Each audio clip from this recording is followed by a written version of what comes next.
Balance, tu pourrais te sentir bridé dans ta sphère personnelle. Donc ça peut être dans le milieu sentimental, ça peut être tes amis, ça peut être ta famille, c'est en tout cas des personnes qui te touchent de près, tu vois, tu te sens bridé, tu te sens bloqué, peut-être que tu n'arrives pas à exprimer ce que tu ressens, tu ne peux peut-être pas dire tes sentiments, tu peux peut-être pas dire tes quatre vérités, il y a vraiment cette envie de t'accomplir, d'être fidèle à toi-même et de dire exactement ce que tu ressens, mais j'ai l'impression que bah, soit tu n'as pas l'opportunité de le dire, de l'exprimer, soit on ne te laisse pas cette chance.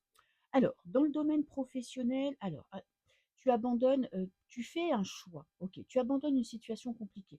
Tu vois, avec le 10 de bâton, il y a beaucoup de fatigue, beaucoup de pression, beaucoup de responsabilités.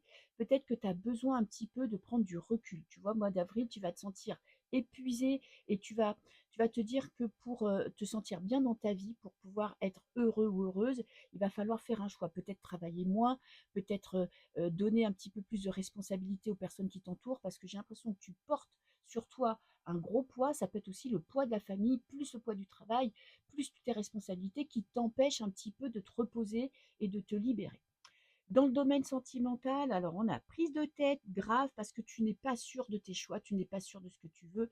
Peut-être que tu as des doutes sur la personne qui t'accompagne, peut-être que tu as des doutes sur la facilité ou la capacité que tu as à faire des rencontres. En tout cas, tu te prends grave la tête, il y a beaucoup de tristesse, il y a beaucoup de douleur que tu as peut-être gardé en toi. Et là, maintenant, tu sais plus trop ce que tu veux, où tu veux aller, ce que tu veux faire. Donc c'est un mois vraiment entre deux où tu vas être toi face à toi-même. Domaine financier, qu'est-ce qu'on a? Bon, alors là, dans le domaine financier, ça va mieux. Tu vois, tu es instinctif, intuitif, tu sais ce qui est bon pour toi, tu sais ce que tu peux faire pour tes finances, tu sais mener tes finances. Donc là, vraiment, c'est le domaine où tu vas te sentir le plus à l'aise parce que tu sais exactement ce que tu peux faire ou ne pas faire. Alors, à la fin du mois, qu'est-ce qu'on a? Une petite libération. Autant tu commences le mois, je vais pas te mentir, c'est assez compliqué parce que tu sais pas trop où tu en es, en tout cas dans tes émotions, et là, tu es libéré. Peut-être que tu auras enfin réussi à dire ce que tu avais sur le cœur. Tu es bien entouré, tu verras. Peut-être que tu as des choses à dire et tu verras que qui sont tes vrais amis, qui sont justement des personnes qui valaient pas la peine que tu te prennes la tête pour eux. Parce que là, il y a de beaux moments partagés avec ta famille, avec ton entourage, avec tes potes, tu vois.